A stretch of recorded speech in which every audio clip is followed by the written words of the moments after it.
Hello, my name is Martial, and today you're watching my top 5 Mortal Kombat games. I was gonna do this yesterday, but I didn't get to.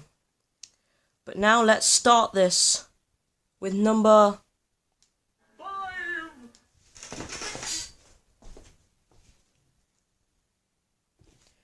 Mortal Kombat Deadly Alliance. So, Deadly Alliance is like the black sheep of the family because it's not too bad. It's not great though. For starters, there aren't that much content besides from the crypt, and each character only has one fatality, and there are no stage fatalities. And unlike Mortal Kombat Deception and Armageddon, where you could press a button seconds before the actual hit comes up, you have to press the button at the precise moment that the hit comes up, if you know what I mean. But it's still quite fun. The Conquest mode is a lot of fun, even though it's just trials. And spoilers, once you've beaten Conquest mode with every character, you can actually unlock Blaze and Mocap, pardon me. It's really fun when it comes to versus mode, but yeah, and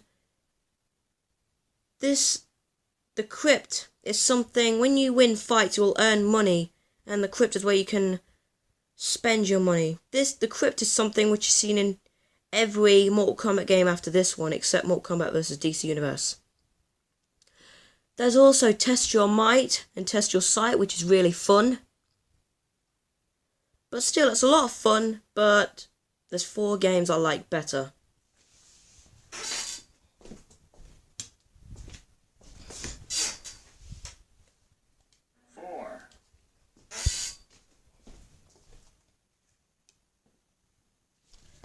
Rest in peace.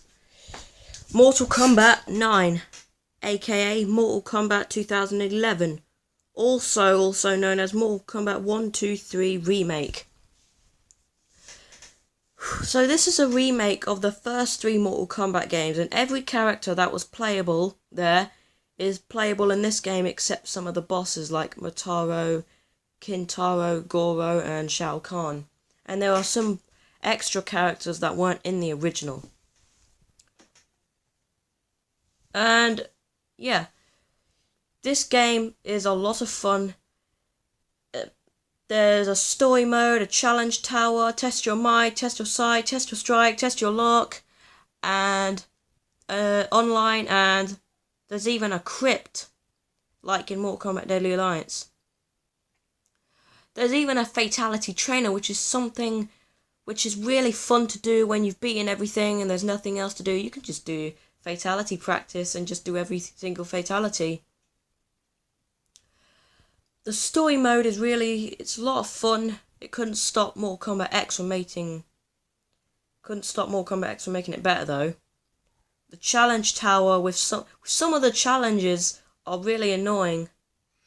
Once you've beaten the last tower, the challenge, you'll unlock a costume of Melina's. And yeah.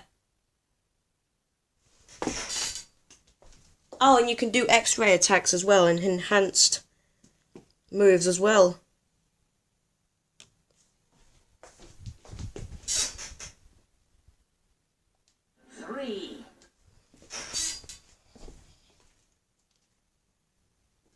Mortal Kombat 10, aka Mortal Kombat XL for extra large. There is a number of reasons why I prefer this over Mortal Kombat 9. Everything that Mortal Kombat 9 didn't do, this game did. And everything that Mortal Kombat did do, this game made it better. For starters, you can actually pause in the story mode. In Mortal Kombat 9 you couldn't. So in Mortal Kombat 9 you had to wait until the cutscene finished, but not in here. And there's also challenge towers. There's Test Your Might. No Test Your Sight, unfortunately. There's another fatality trainer, which this game made it better. You can even pick up environments from the area that you picked, and there's more characters, and you can. There are also extra costumes to unlock. You know, there's quick time events in the story mode, and the crypt is a lot better in Mortal Kombat 9.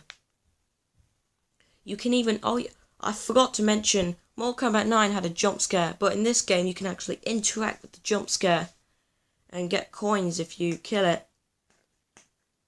Yeah. And again, you can do X-ray attacks.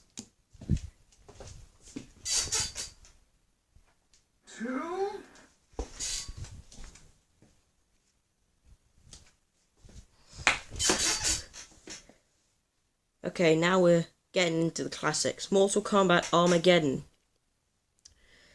This game was supposed to be the last Mortal Kombat game. And it technically was, because this game was made by Midway. Mortal Kombat 9, DC Universe, and X was made by NetherRealm Studios. This game has every single character except for female Chameleon. She's actually a playable character in the Wii version, but this is the PS2 version, so yeah. There's a conquest mode, and online, there's even a Mortal Kombat. Pardon me again. You even get to create your own character. Now, how can you not like this game? You create your own character. Yeah. I just love the fighting. And the fact that every character only had 2 fighting styles. That didn't bother me. That did not bother me. Because they had to scale it down. Because of the sheer amount of characters. And I know that a lot of people say, oh, Motaro's only got 2 legs. Well, if you beat arcade mode with him, you'll actually know why. It'll take too much time and programming, but once you beat an arcade mode with Motaro, it actually gives you a story on why Motaro only has 2 legs. But yeah, still, it's a really lot of fun. Mortal Kombat, Create a Fighter, Conquest mode, the Crypt. I like the Crypt in this game. You even get to create secret codes to get things for free. No? And if you don't want to spend it, you can just unlock them in Mortal Kombat Armageddon. I mean, the Conquest mode, sorry. And, yeah.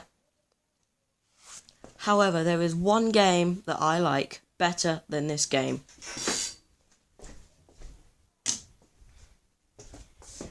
And now...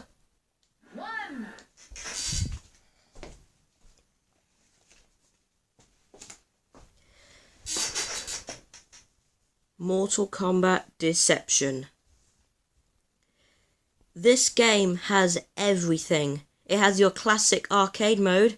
It's got versus, it's got battle, it's got chess combat, it's got puzzle combat, it's got a full-fledged RPG conquest mode with a really likable character, Shujinko.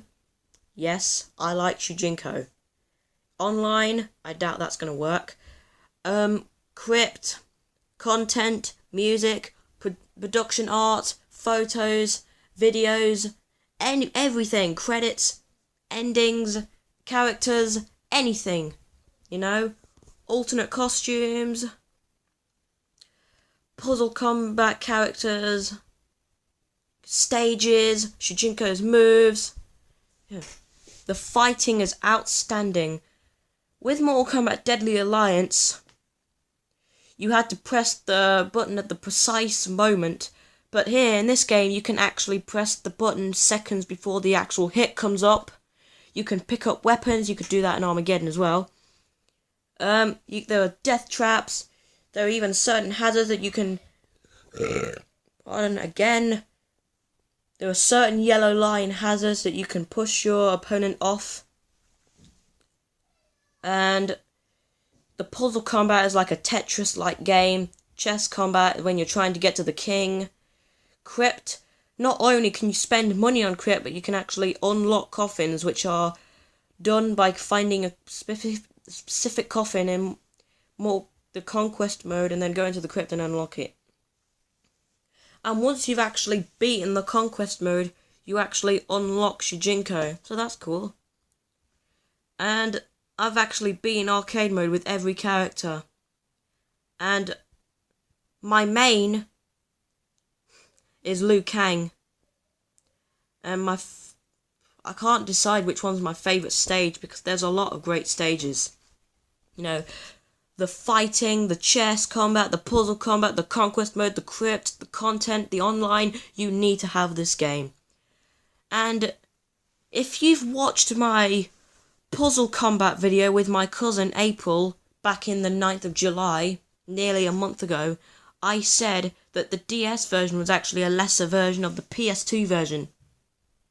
This is the version. So all that footage that you saw in the video is in this game as well, only there's more, and the difficulty and the normal fighting is a lot more fair, you know? The difficulty in the DS version was ridiculous and disgusting. And the final boss is quite easy. Yeah, and the fatalities are just disgusting, but I love them.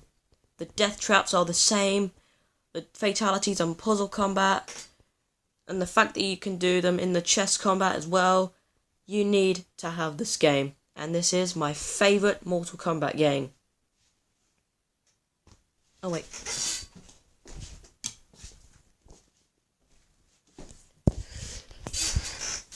So, that was my top 5 Mortal Kombat games.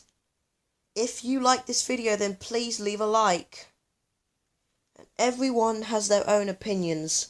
So if you have unsubscribed to me after this video, that does not make a point come across. That just makes you an arsehole. Bye.